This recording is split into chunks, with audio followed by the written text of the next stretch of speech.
ढूंढ के आया था, अभी मिला नहीं वो। असम पुलिस की टीम आज कांग्रेस के प्रवक्ता पवन खेड़ा के दिल्ली आवास पर पहुंची। अचानक यह कार्रवाई हेमंत बिस्व शर्मा की पत्नी की एफआईआर के बाद हुई है।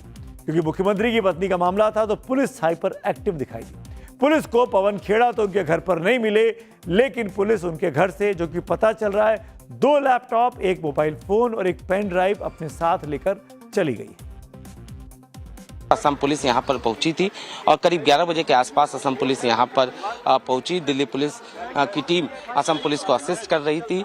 पुलिस ने यहां पे छापेमारी की और छापेमारी करने के बाद असम पुलिस यहां से कुछ एविडेंस जो है वो अपने साथ लेकर गई है। आपको याद होगा 2 दिन पहले, हम लगातार इस खबर को कवर भी कर रहे हैं, 2 दिन पहले पवन खेड़ा ने असम सीएम हेमंत बिस्व शर्मा की पत्नी रिंकी भुइया शर्मा पर बेहद गंभीर आरोप लगाए थे एक प्रेस कॉन्फ्रेंस करके। उन्होंने कहा था कि उनके पास मिस्र, एंटीगा बरबुडा और यूएई के 3 पासपोर्ट हैं। हिमंता और उनकी पत्नी ने कांग्रेस के आरोपों को निराधार बता दिया था। हिमंता ने पवन खेड़ा के खिलाफ एक्शन की बात भी कही थी। कल ही रिंकी भुइया शर्मा ने पवन खेड़ा के खिलाफ एफआईआर भी दर्ज करा दी थी, जिसके बाद आज असम पुलिस 4 लोगों की टीम के साथ पवन खेड़ा के दिल्ली में निजामुद्दीन ईस्ट वाले घर पर पहुंच गई। लेकिन पवन खेड़ा असम पुलिस के हाथ नहीं आए। We wanted Mr. Pawan Khera in connection with the case. तो हम उनको ढूंढ के आया था, अभी मिला नहीं वो। And we have searched his house. We found some incriminating things which I cannot disclose right now. कल सुबह 6 बजे ही वो गुवाहाटी से भाग गया। अभी दिल्ली में हमारा लोग, मैं अखबार से मुझे पता चला है दिल्ली में पुलिस गया है तो हैदराबाद तक भाग गया। क्या किया सर ऐसा? आपने कहा मेरे पास सब प्लान है। क्या प्लान है? आपने कहा कि प्लान का मतलब नहीं, कानून अपना हिसाब से काम करेगा ना। तो वोटिंग से ठीक पहले कांग्रेस ने असम में सियासी विस्फोट किया। पताल में भी लुकेगा तो हम उठा के लेके आएगा। तुम बताओ ये कागज तुम किसको दिए थे? तो पवन खेड़ा को पाताल से ढूंढ कर भी असम पुलिस ले आएगी। रिंकी भुइया शर्मा की दुबई में 2 संपत्तियां हैं। अमेरिका के व्योमिंग में एक कंपनी है जिसकी कीमत लगभग 52,000 करोड़ रुपए बताई गई है। व्योमिंग के बारे में कहा जाता है कि वो टैक्स हेवन है और वहां पर पैसा निवेश करना या जमा करने पर कोई टैक्स नहीं देना पड़ता है।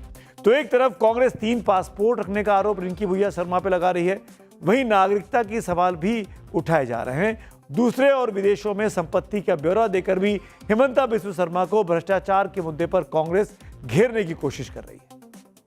हेमंत बिस्व शर्मा के ऊपर बड़े गंभीर भ्रष्टाचार के आरोप लगाए गए, साक्ष्यों और सबूतों के साथ लगाए गए। पवन खेड़ा जी ने कुछ आरोप लगाए, आप उन आरोपों का जवाब दीजिए। आप ये गंदी गंदी गालियां देना, अजीब अजीब भाव भंगिमा करना, आप इस तरह का डराने धमकाने का काम क्यों कर रहे हैं? आपकी पुलिस पहुंचकर दिल्ली में किसको डराने की कोशिश कर रही है? अरे आपके ऊपर गंभीर भ्रष्टाचार के आरोप लगे, आपके परिवार पर लगे, आप उसका जवाब दीजिए। और ये कोई हम आउट ऑफ थिन एयर थोड़ी आरोप लगा रहे हैं, साक्ष्यों और सबूतों के साथ लगा रहे हैं। कांग्रेस जिस साक्ष्य और सबूत की बात कर रही है सुप्रिया श्री ने, तो उस पर कल ही प्रेस कॉन्फ्रेंस की थी मुख्यमंत्री ने और कह दिया था हेमंत बिस्व शर्मा ने कि ये सब फर्जी हैं, फर्जी तरीके से बनाए गए पासपोर्ट हैं और इसकी तस्वीरें कांग्रेस पार्टी ने अपनी प्रेस कॉन्फ्रेंस में दिखाई। कहते राजनीति टाइमिंग का खेल है, चुनाव में कब कौन सा मुद्दा उठाना है, किसे छोड़ना है, किसे पकड़ना है, क्या बयान देना है, क्या आरोप लगाना है, यह सब टाइमिंग पर निर्भर करता है। एक गंभीर आरोप किसी का भी सियासी करियर तबाह कर सकता है। ये टाइमिंग जब वोटिंग से ठीक पहले की हो तो फिर सियासी जंग खुले मैदान में होती है।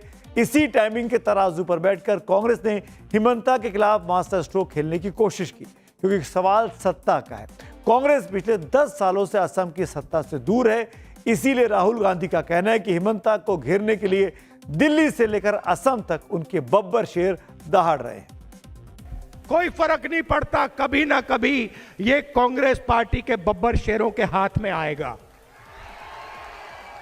और फिर देखना ये जो इधर उधर जंप मारता है ये सब बंद हो जाएगा। हाथ जोड़ेगा, असम की जनता से माफी मांगेगा, कांग्रेस पार्टी के नेताओं से माफी मांगेगा। मगर मैं आज ही बता रहा हूं, माफी का कोई मतलब नहीं है, कार्रवाई इस पे होगी। कानूनी कार्रवाई इस पे होगी। ये कांग्रेस मुझको धमकाने का कोशिश कर रहा है। राहुल गांधी को मैं बोलता हम लोग कोई बब्बर सेठ से नहीं डरता हूँ, इसलिए हमारा यहाँ हनुमान है, लासीद है, मुला गाभरू है, हम काहे बब्बर अब्बर से डरूंगा। पवन खेड़ा को मैं पवन पेरा बना दूंगा, आप लोग देखते रहिए। पवन खेड़ा के घर पर जैसे ही पुलिस पहुंची सारे कांग्रेस नेता एक्टिव हो गए। भूपेश बघेल ने सोशल मीडिया प्लेटफॉर्म एक्स पर #we stand with Pawan Khera के हैशटैग के साथ हेमंत बिस्व शर्मा पर बैक टू बैक कई सवाल दाग दिए। भूपेश बघेल ने पूछा, क्या हेमंत बिस्व शर्मा के परिवार ने दुबई में कोई प्रॉपर्टी खरीदी है या नहीं? क्या हेमंत बिस्व शर्मा के परिवार की कंपनी अमेरिका में रजिस्टर्ड है या नहीं? इन दोनों के KYC के लिए कौन कौन से दस्तावेज दिए गए हैं? इन संपत्तियों का जिक्र आपके चुनावी शपथ पत्र में क्यों नहीं है?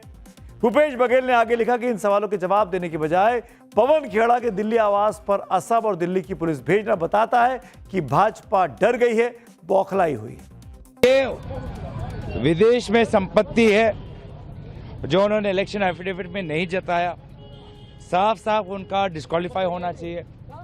विदेश में संपत्ति एक विदेशी सरकारी दस्तावेज के द्वारा हुई, जिसका भी खुलासा उन्होंने अपने एफिडेविट में नहीं दी।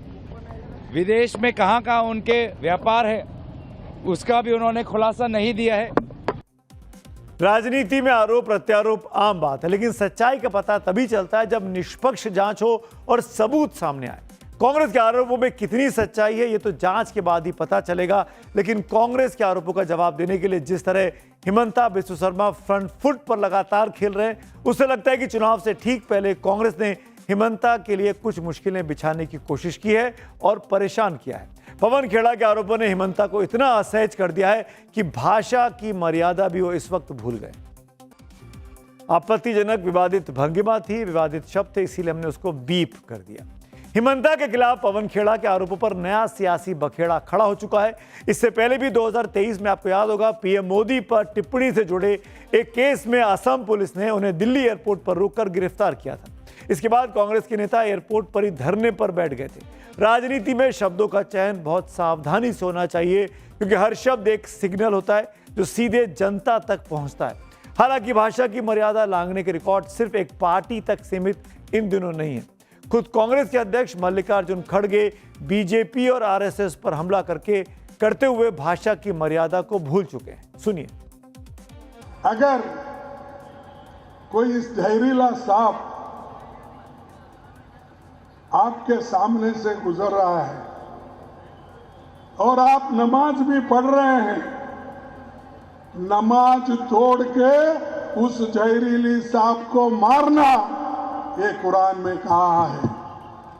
और मैं यही कहूंगा, आपका नमाज तोड़ने तो परवाह नहीं, ये जहरीला सांप है आरएसएस और बीजेपी, इसको अगर आप नहीं मारेंगे आप कभी बचेंगे नहीं।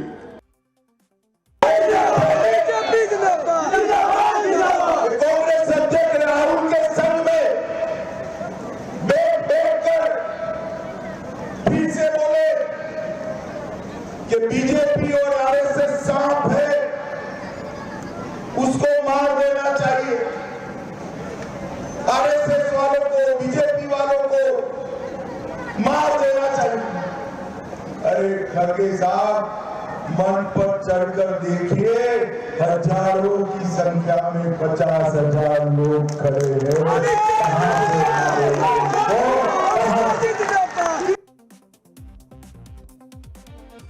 सार्वजनिक जीवन में भाषा की मर्यादा तो होनी चाहिए, उसी का खामियाजा आज चाहे वो मल्लिकार्जुन खड़गे हो या फिर हेमंत बिस्व शर्मा हो, उनको झेलना पड़ रहा है।